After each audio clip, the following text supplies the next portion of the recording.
처음에 저는 국비 지원 강의에 대해서 크게 긍정적이지는 않았습니다. 근데 내일 배움 캠프에서 제공되는 커리큘럼을 보고 믿고 수강을 해봤을 때 나쁘지 않았다, 추천할 만하다라고 생각을 합니다.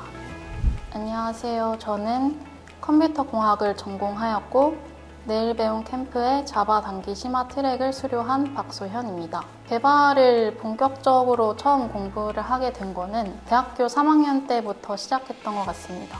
아이디어를 직접 개발을 통해서 사람들이 사용할 수 있게 만들 수 있다는 게 가장 큰 매력이라고 느꼈습니다. 그리고 더 나은 서비스를 끊임없이 고민을 하면서 공부를 한다는 것이 스스로를 더 성장시킬 수 있다라고 생각이 들어서 개발자를 선택하게 되었습니다.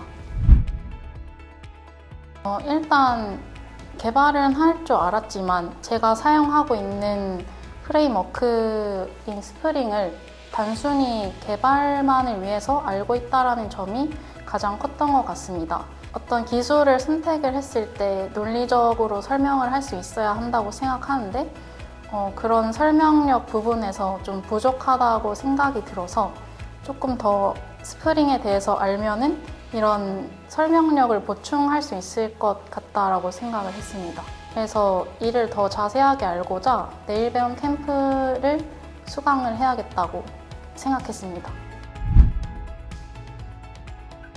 처음에 저는 이제 국비 지원 강의에 대해서 그렇게 크게 긍정적이지는 않았습니다. 어떻게 보면 개발자라는 직군으로 일을 할 수 있는 거잖아요. 근데 저희는 이제 4년이라는 시간을 공부를 하는데 국비는 아무래도 4년보다 좀 못한 막 6개월, 1년 이렇게 하니까. 근데 내일 배움 캠프에서 제공되는 커리큘럼을 보고 이 내일 배움 캠프를 한번 믿고 수강을 해보자라고 생각을 했고요. 믿고 수강을 해봤을 때 나쁘지 않았다, 추천할 만하다라고 생각을 합니다. 결정적인 이유는 이제 부담스럽지 않은 수강 기간이라고 생각했습니다. 개발 지식을 갖고 있었기 때문에 저는 공부를 하고자 하는 목표가 좀 명확해서 다른 부트캠프는 이제 짧아도 6개월이고 길면은 1년까지도 가는데 이제 제가 선택했던 내일 배움 캠프는 딱 3개월만 집중을 하면 돼서 이 짧은 기간 동안 집중을 잘 하면 되겠다라고 생각을 했습니다. 가장 만족스러웠던 것은 제 캠프에 항상 튜터님들이 계셨다라는 점인데요.